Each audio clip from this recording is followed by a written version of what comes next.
Hola, queridos hermanos, querida iglesia, que Dios les bendiga. Estamos una vez más el día miércoles preparándonos para estudiar la palabra del Señor. A las 18 horas nos hemos juntado un grupo de hermanos a orar, a buscar el rostro de Dios, la presencia del Señor. Así que hemos pasado realmente un día de búsqueda y un día de comunión. Pero como todos los miércoles tenemos nuestro tiempo, a partir de las 19 horas tenemos nuestro tiempo de estudio de la palabra del Señor. Estaba meditando en estos días y me pareció interesante hablar un poco sobre la oración. Estos días estaba observando algo que me llamó mucho y poderosamente la atención, que los discípulos cuando fueron a Jesús no le dijeron a Jesús, enséñanos cómo orar, sino que los discípulos le dijeron a Jesús, enséñanos a orar. Y es una cosa totalmente diferente de enseñar a orar a cómo orar. Por eso me pareció interesante en esta tarde poder compartir con ustedes y el tema es 4 verdades sobre la oración. Y vamos a estar hablando o meditando o compartiendo este estudio sobre 4 verdades sobre la oración. Va a estar basado en el libro de Salmos, en su capítulo o el Salmo número 25, del verso 1 al 7. Y dice así la palabra del Señor. A ti, oh Jehová, levantaré mi alma, Dios mío, en ti confío. No sea yo avergonzado, no se alegren de mí mis enemigos. Ciertamente ninguno de cuantos esperan en ti serán confundidos, serán avergonzados los que se rebelan sin causa. Muéstrame, oh Jehová, tus caminos, enséñame tus sendas, encamíname en tu verdad y enséñame, porque tú eres el Dios de mi salvación, en ti he esperado todo el día. Acuérdate, oh Jehová, de tus piedades y de tus misericordias, que son perpetuas, permanentes, de los pecados de mi juventud y de mis rebeliones, dice el escritor, no te acuerdes, conforme a tu misericordia, acuérdate de mí, por tu bondad, oh Jehová. Es interesante leer este salmo que nada más ni nada menos lo escribió David en uno de sus momentos de tribulación, un momento de lucha, un momento de aflicción. Y acá estaba diciendo, dice, y aunque muchos destacados hombres de oración de la Biblia fueron efectivos, dice, muchas, aunque breves, es el libro de Salmo 25:1-7, es una oración corta, sencilla, pero es realmente poderosa. Y aunque David ha escogido el camino recto, ha descubierto que no es fácil andar por él, el camino estaba rodeado, como dice esta escritura, de enemigos que querían poner al débil en vergüenza para burlarse de él. Pero en este salmo vamos a aprender una vez más que es muy difícil caminar sin la compañía y sin la comunión del Señor. Es por eso que David se detiene un momento en el camino, sabe que no puede regresar, pero no sabe cómo continuar. Por eso le pide a Dios que le ayude a seguir sin salirse del buen camino. Así que quiero expresar y soltar 4 verdades. La primera verdad que yo quiero ministrarte en esta tarde es saber en qué dirección vamos a buscar ayuda. En el Salmo 25:1 nos dice, a ti, oh Jehová, levantaré mi alma.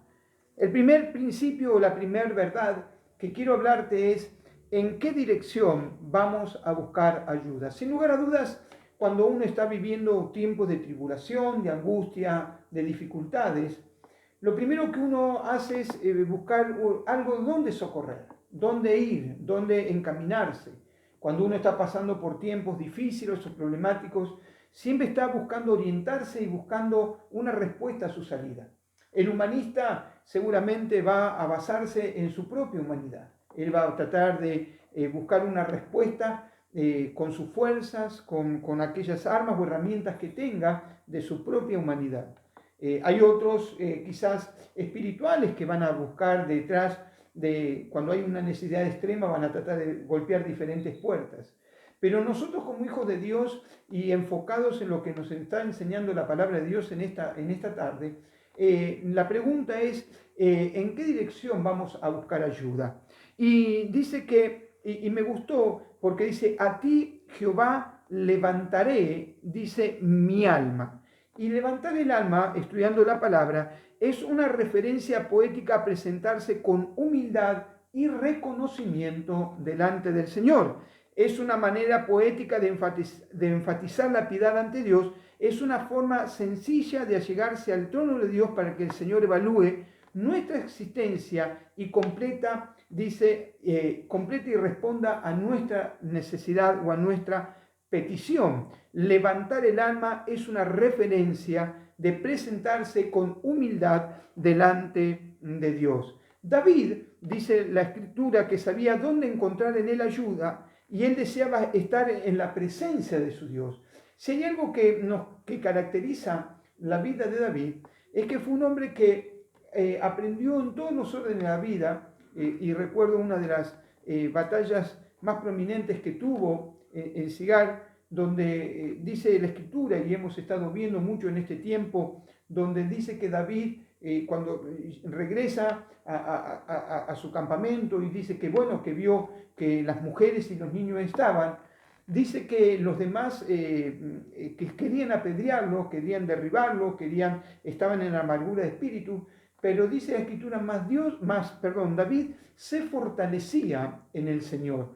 Y siempre David nos inspira y nos anima a fortalecernos en Dios, pero también a buscar la presencia del Señor. El Salmo 86:4 nos dice: alegra el alma de tu siervo, porque a ti, oh Señor, una vez más dice, levanto mi alma, me humillo delante de ti. El Salmo 143:8 dice: hazme oír por la mañana tu misericordia, porque en ti he confiado. Hazme saber el camino por donde ande, porque a ti una vez más he elevado mi alma. Qué interesante que podamos encontrar en esta primera verdad, saber en qué dirección vamos a buscar ayuda. ¿A quién iré? ¿Quién tendrá palabras? ¿Quién tendrá el pronto socorro para ayudarme en mi situación, en mi flaqueza, en mi estado emocional, en mis dudas? ¿En quién voy a buscar una respuesta? El salmista nos aconseja que vayamos al Señor en humildad, que Él va a rescatarnos y que Él ciertamente va a estar al cuidado de nosotros. La segunda verdad espiritual que encuentro es que debemos saber en quién confiar. ¿Dónde está puesta mi confianza? ¿En quién debo confiar? ¿Confiar en mis amigos? ¿Confiar en mis parientes? ¿En quién debo confiar? Dice el Salmo 25, capítulo 25, versos 2 y 3, dice: Dios mío, en ti confío. Dios mío, en ti confío. Y yo creo que veamos la acción de la prioridad. Dios mío, en ti confío. No sea yo avergonzado. No se alegren de mí mis enemigos. Ciertamente ninguno de cuantos esperan en ti serán confundidos. Serán avergonzados los que se rebelan sin causa. Entonces nosotros podemos ver en esta segunda verdad que David coloca como prioridad saber en quién confiar es ciertamente en el Señor. Una actitud de confianza basada en el carácter justo de Dios es la clave para que la oración sea efectiva. David declaró su confianza y la convicción de que Dios nunca lo iba a dejar en vergüenza, que siempre Dios iba a estar iba a estar sobre él y que la mano de Dios iba a estar sobre la vida de David. En el libro de Segunda de Timoteo, capítulo 1, verso 12, dice: por lo cual asimismo padezco esto, pero no me avergüenzo, porque yo sé en quién he creído y estoy seguro que es poderoso para guardar mi depósito para aquel día. Una vez más el apóstol, hablando a Timoteo, le está diciendo, dice: por lo cual asimismo padezco esto, que no me avergüenzo, porque yo sé en quién he creído. Sé en quién he puesto mi confianza. Hay situaciones que parecen ser un fracaso total en vez de un éxito rotundo. Nadie desea caer derrotado, ya sea en la vida personal o en la vida familiar o en el trabajo. Es preciso entonces saber en quién confiar. Estar convencidos de que ninguno de cuantos esperan en ti, en el Señor, serán confundidos. Dios no deja en vergüenza a los que confían en Él y esperan en Él. La pregunta es: ¿en quién estás colocando en este tiempo tu confianza? ¿En dónde estás depositando allí tu confianza? ¿Estás depositando tu confianza en el bienestar, en la comodidad? ¿Estás depositando tu confianza ciertamente en lo que puedas adquirir, en lo que puedas comprar, en tener una respuesta, una solución a tus necesidades? ¿O tu confianza está colocada en medio de tu prueba, de tu tribulación, de tu angustia, de tu enfermedad? La confianza debe estar colocada nada más ni nada menos que en nuestro Dios. La tercera verdad la vamos a encontrar en el libro, también ahí en el Salmo capítulo 25, verso 4 y 5, que dice lo siguiente: tercer principio, tercer verdad, conocer cuál es el propósito de la oración. Conocer el propósito de la oración. Dice el Salmo 25, 4, muéstrame, oh Jehová, tu camino, enséñame tus sendas. Dice, encamíname en tu verdad y enséñame, porque tú eres el Dios de mi salvación. Dice, en ti he esperado todo el día. En ti. La petición más grande que tenía David era que Dios le mostrara, le enseñara, le encaminara ciertamente sus caminos o sus sendas, tu verdad. Esto revela el corazón de hombre que desea conocer los designios de Dios, sujetarse a sus preceptos y ver cumplidas sus promesas y sus pactos. Qué interesante. David estaba quizá pasando un momento donde estaba siendo perseguido, donde estaba angustiado. Pero el tercer principio nos habla que debemos conocer el propósito de la oración. David, lo que él tenía como prioridad es: muéstrame, oh Jehová, mostrame tus caminos. Señor, mostrame tu verdad, mostrame, revelame, enséñame tus sendas. Y esto es interesante porque en el Salmo 138:8 dice: Jehová cumplirá su propósito en mí. Tu misericordia, oh Jehová, es para siempre, porque no vas a desamparar las obras de tus manos. Entonces podemos ver que Jehová cumplirá su propósito en mí. Aún aunque esté pasando diferentes necesidades, pruebas, tribulaciones o angustia, o aún persecuciones como la que estaba viviendo David, el salmista dice que él cumplirá su propósito. Ahora, hay dos cosas interesantes que he encontrado en el estudio de estas verdades. La primera, cuando el salmista dice: enséñame tus caminos, enséñame tus sendas. Y he encontrado algo interesante. Enséñame tus sendas significa que prepárame para conocer tu verdad, aprender tu disciplina. No dice, aprender sin disciplina no puede ser totalmente efectivo. Significa prepararme para conocer. Señor, enséñame tus sendas. Hay algo que el Señor Jesús nos enseña en su palabra, que dice que Él nos iba a revelar lo que hablaban, el Espíritu Santo nos iba a revelar lo que hablaban entre el Padre y el Hijo. Y cuando nosotros tenemos que clamar al Señor, interceder, tenemos que ocupar ese tiempo, tenemos que utilizar esta verdad espiritual, conocer el propósito de la oración, que el Espíritu Santo de Dios nos guíe, clamar como hizo el salmista: enséñame, Señor, en tus caminos, enséñame tus sendas. Pero también dice, enséñame en tu verdad, guía, camina conmigo. Eso implica que tengo que poner mi confianza en el Señor. No podemos confiar en lo que no conocemos, no podemos confiar en lo que no hemos probado. Cuando la oración te cambia tus actitudes. Ese es el propósito de la oración. David conocía cuál era el propósito de la oración. Y esta es una realidad espiritual.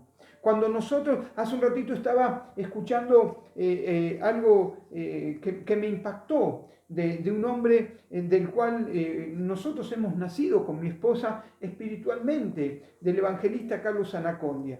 Y en uno de los testimonios que decía, alguien que lo presentó, decía que había conocido, habían ido a una campaña allí en la ciudad de San Justo, y que fue una campaña multitudinaria donde el evangelista tuvo una reunión muy importante, impresionante, el mover de Dios que hubo en ese tiempo en San Justo.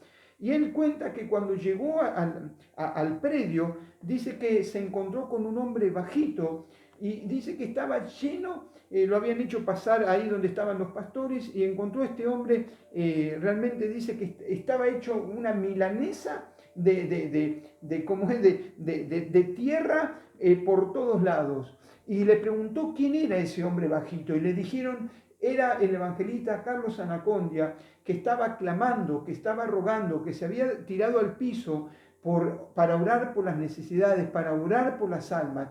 Y eso impactó mi corazón, me quebró de tal forma porque este hombre de Dios aprendió a conocer el propósito de la oración. Este hombre entregó su vida y clamó y rogó al Señor para conocer las sendas. El Señor le mostrara las sendas, le mostrara la verdad. ¿Y qué importancia es? Porque cuando buscamos el rostro de Dios, cuando buscamos la presencia del Señor, el Señor comienza a cambiar nuestras actitudes. El Señor comienza realmente a cambiar nuestros pensamientos y es el propósito de la oración y David realmente lo sabía. El punto 4 dice que debemos conocer cuál es la base de la oración. Yo debo conocer. Dice el Salmo 25:6, acuérdate, oh Jehová, de tus piedades y de tus misericordias, que son perpetuas. Acuérdate de los pecados de mi juventud y de mis rebeliones. No te acuerdes, conforme a tu misericordia, acuérdate de mí por tu bondad, oh Jehová. Y sabe lo que estaba clamando, está interesante porque en el 2 de Samuel capítulo 12, verso 10, estaba hablándole de estos pecados de la juventud, esos pecados que había cometido David siendo joven y aún estando en condición de rey. Él había no tan solo embarazado a la mujer de un hombre, sino que había matado al hombre. Y esa era una carga, un dolor en la vida de David. Y sin embargo, en este pasaje dice, de los pecados de mi juventud, de mis rebeliones, no te acuerdes, oh Jehová, conforme a tus misericordias. David nos acerca a Dios basado en su propia grandeza. David nos acerca basado en su propia justicia. Dice la palabra, dice, sino que viene, dice, él conforme a tus misericordias. Él ora a Dios basándose en lo que Dios es y no en lo que Él hace. Y eso es lo que tenemos que buscar. Cada vez que tenemos que ir a la presencia de Dios, reconocer que no está basado en nuestra oración y la contestación que Él haga a nuestra oración, no basado en mi justicia, no basado en la grandeza, no basado en lo que yo pude hacer, no basado en lo que pude o dejar de hacer, sino que está basado en la justicia de Dios y en la misericordia de Dios. Miren ustedes, por favor, en el libro de Lucas capítulo 18, verso 11. Dice la palabra del Señor, y miren qué interesante, porque Jesús ilustra la oración que se basa en los méritos humanos en la parábola del fariseo y el publicano. Y dice así, Lucas 18:11, el fariseo, puesto en pie, oraba consigo mismo de esta manera, Dios, te doy gracias, porque no soy como los otros hombres, ladrones, injustos, adúlteros, ni aún dice como este publicano. Ayuno 2 veces a la semana, doy diezmo de todo lo que gano. Fíjate que el publicano quería acercarse a la presencia de Dios conforme sus méritos y le recordaba al Señor. Dice, Señor, tú tienes que contestarme porque, como dice, puesto en pie, oraba, dice, consigo mismo de esta manera. Te doy gracias porque no soy como los otros hombres. ¡Qué sinvergüenza! Pero tremendo, hasta me enfada que haga este tipo de oración. Pero a veces, algunas veces nos ha chisporroteado y hacer este tipo de oración. Señor, ¿por qué me sucede esto a mí? ¿Por qué me acontece esto a mí? Estaba leyendo una historia en estos días y dice que Arthur Ashe, que es un jugador de tenis que es reconocido en Wimbledon mundialmente, dice que él muere porque se infectó de HIV. Él muere porque dicen que en una transfusión de sangre que le hicieron, le pusieron sangre que estaba infectada y él muere de esa transfusión, de esa sangre realmente infectada. Pero dice que en el lecho de muerte, cuando él ya había bajado muchísimos kilos. Mucha gente se le acercaba porque era una eminencia, porque había sido reconocido, era un tenista muy reconocido en el mundo, y le dijeron, ¿qué dice usted de esta situación? Dice, ¿no se preguntó usted? La gente, los reporteros, la gente, los amigos, los vecinos le preguntaban, ¿por qué le tocó a usted? Y entonces Abdullah decía lo siguiente, dice, cuando yo comencé a jugar al tenis, había casi 5 millones de personas que practicaban en el mundo. Al cabo de los años, dice, cuando comencé a jugar profesionalmente, había aproximadamente 500.000 personas que jugaban al tenis. Cuando ya comencé a jugar en el circuito de los grandes torneos, había más o menos unas 50.000 personas. Para cuando seguía avanzando en mi vida, y dice, cuando comencé a jugar los Grand Slam, solamente había 50 personas. Dice, pero en un momento, cuando terminó uno de los grandes torneos de Wimbledon, dice, solamente 2 personas, dice, ganamos ese torneo tan importante. Y cuando yo levanté mi copa al cielo, no le pregunté a Dios, ¿por qué a mí? Así que en estos momentos no tampoco le voy a preguntar a Dios, ¿por qué a mí? Qué interesante, ¿no? Porque dice que él no le preguntó a Dios en los momentos de éxitos y de gloria, no le preguntó a Dios por qué me había tocado a mí. ¿Por qué tuve el privilegio y el honor de que arrancamos con casi 500.000 personas o 5 millones de personas practicando y solamente llegué yo y tuve la honra de levantar esa gran copa? Ahora en su lecho de muerte dice, yo no le voy a preguntar a Dios cuando me tocó vivir esta situación, ¿por qué me toca a mí? Y es realmente eso, a mí me emociona y realmente me hace ver cómo muchas veces nos presentamos delante de Dios. ¿De qué forma nos presentamos delante de Dios? Este fariseo le decía, Señor, yo no soy como los otros hombres del mundo. Señor, dice como los otros hombres, ladrones, injustos, adúlteros. Ya le marcaba todos los pecados. Dice, ni aún como este publicano. Y el fariseo señalaba al publicano, y así que el publicano estaría allí merodeando ahí, está dando vueltas, y el publicano, el fariseo le dice, y no soy como este publicano, no soy como él. Ahora, fíjate lo que acontece en el verso 13, 18-13, mas el publicano, estando lejos, dice que ni quería aún alzar los ojos al cielo, sino que se golpeaba el pecho diciendo, Dios, sé propicio de mi pecador. ¡Qué tremendo! Vos sabés que cuando estaba leyendo, y este estudio hace un tiempo que yo lo tengo acá y me ha ayudado mucho para bendición de mi vida, he aprendido a hacer esta oración. No porque mi vida no está basada en mis propios méritos, mi vida y mi oración no es contestada por los méritos propios que yo haya hecho. Al Señor no le interesa que 35 años de servir, de estar en su presencia, sirviéndole en diferentes áreas, de pasar por diferentes necesidades o pruebas, sino que tenemos que tener el corazón del publicano. Ese corazón sincero, puro, decirle, mas el publicano estando de lejos, dice, ni quiso aún alzar los ojos, ni quiso alzar los ojos. Dice, Dios, sé propicio a mi pecador. ¿Cuál pensás que salió justificado? De igual manera, David no apela ni a sus propias obras ni a su propia justicia, más bien apela a la compasión y a la misericordia de Dios. En el Salmo 25:6 dice, acuérdate, oh Jehová, de tus piedades y de tus misericordias, que son perpetuas. Acuérdate, Señor. Acuérdate de tu misericordia. Acuérdate de tu piedad. Señor, acuérdate. David dice, se siente indigno delante de Dios y se humilla ante la presencia del Señor. Los discípulos no le dijeron a Jesús, enséñanos cómo orar, sino que le dijo, enséñanos a orar. Enséñanos cómo, no cómo hacerlo, sino hacerlo. Impúlsanos. Señor, motívanos. Padre, ayúdanos. Dice que David no está preocupado si Dios se olvida o no de algo. Su recordatorio a Dios es su oración. Se fundamenta en que sus promesas y provisiones de Dios son conformes a su misericordia, por amor a su nombre. Salmo 25:11 dice: por amor de tu nombre, oh Jehová, perdonarás también mi pecado, que es grande.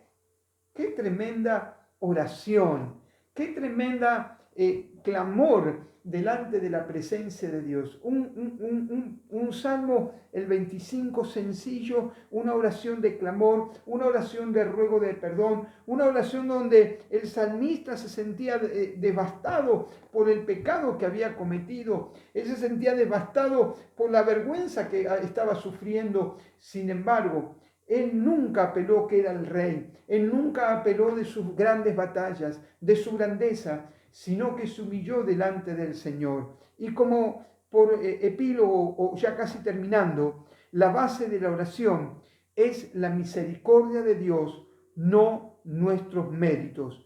Para ser dirigido por Dios se necesita tener una mente humilde y abierta para Dios. David conocía la base de la oración. Yo quiero ministrarte en esta tarde esta poderosa palabra de parte del Señor. Estas 4 verdades que nos van a ayudar para que entendamos cómo clamar y cómo orar. ¿Sabes en qué dirección buscar ayuda? ¿Sabes en cómo ir? ¿Hacia dónde? ¿A quién buscar ayuda? Móvete hacia Dios. ¿Sabes en quién confiar? Dios no te dejará en vergüenza. Él es el que te va a sustentar, te va a ayudar, te va a respaldar. ¿Conoces el propósito de la oración? La oración cambia nuestras vidas, la oración cambia nuestras actitudes. La oración nos ayuda a no depender de nuestras propias fuerzas, sino que nos ayuda a ser dependientes de Dios. Y conoces la base de la oración es la compasión y la misericordia divina. Yo quiero ministrarte estas verdades y quiero orar por tu vida, para que como así dijeron los discípulos, en esta tarde podamos decir al Señor: Señor, enséñanos a orar. Señor, queremos que estos principios espirituales estén sobre nuestras vidas para que nuestra justicia, nuestras verdades, nuestras sendas no estén basadas en nuestra propia justicia, sino en tu justicia divina. Quiero orar por tu vida. Padre, yo oro a ti en el nombre de Jesús y he ministrado tu palabra conforme has ministrado a mi corazón. Señor, yo oro en esta tarde en el nombre maravilloso de Jesús e imparto esta palabra, Señor, sobre cada uno de mis amigos, hermanos, sobre cada uno de aquellos que están escuchando, Señor, a través, Señor, de las diferentes redes sociales. Padre, clamo en el nombre de Jesucristo de Nazaret, Señor, para que estas 4 verdades espirituales corran sobre la vida, Señor, de tus hijos, de tus hijas, de tus siervos y de tus siervas. Estas 4 verdades, Señor, que son pilares para que nuestra oración, Señor, hallen un contentamiento y hallen, Señor, una respuesta positiva de parte tuya. Señor, gracias te damos porque la contestación de nuestras oraciones no está basada en nuestra justicia, no está basada en nuestros logros, no está basada, Señor, en los años de trayectoria que tenemos, sino que está basada en tu misericordia divina. Por eso, Señor, hacemos la oración del publicano. Ten misericordia de mí, Señor, que soy pecador. Padre, ten misericordia, Señor, de mi vida. Ten misericordia de mi familia. Ten misericordia de mi hogar. Padre, en el nombre de Jesús, mi confianza y nuestra confianza está colocada en ti. Señor, esperamos en ti. Señor, confiamos en ti. Y Señor, que estas 4 verdades nos abracen para que podamos seguir creciendo en la oración, podamos seguir creciendo en la búsqueda, podamos seguir creciendo en la intimidad contigo. Te damos gracias en el nombre maravilloso de Jesucristo de Nazaret. Señor mío y Dios mío, y suelto esta verdad, que tú cumplirás el propósito por el cual un día dijiste que lo harías. Te doy gracias en el nombre de Jesús. Digo amén, amén y amén. Amada iglesia, amado amigo y hermano, doy gracias al Señor por tu tiempo. Oro para que estas 4 verdades las puedas implementar en tu oración diaria, en tu búsqueda permanente, en tus días de búsqueda continua en la presencia del Señor. También quiero animarte que nos escuches los días domingo a partir de las 10:30 Todos los domingos, 10:30 en la mañana, estamos compartiendo la palabra de Dios a través de Instagram, a través de nuestro canal de YouTube, Tabernáculo de la Fe en Mar del Plata, a través de Facebook. Allí tenemos un grupo privado, pero también después de la reunión que comúnmente tenemos, compartimos un tiempo de ministración. Estamos realmente asombrados viendo la mano poderosa de parte de Dios. Mirá, quizás dijo Jesús, yo no doy testimonio de mí mismo, sino que el Padre da testimonio de mí. Pero realmente quiero animar a aquellos que están en el grupo que se integren. Nosotros vamos a soltar el link para que todo aquel que quiera ingresar pueda hacerlo y reciba después de la palabra la administración final que Dios tiene para nuestras vidas. Así que te animo a que te comuniques con nosotros y que puedas disfrutar de este tiempo tan precioso y tan especial. Sin más, que Dios te bendiga, que Dios te guarde y que Dios prospere tu vida. Y acordate de estas 4 bases, estas 4 columnas, estas 4 verdades en base a la oración. Dios te bendiga.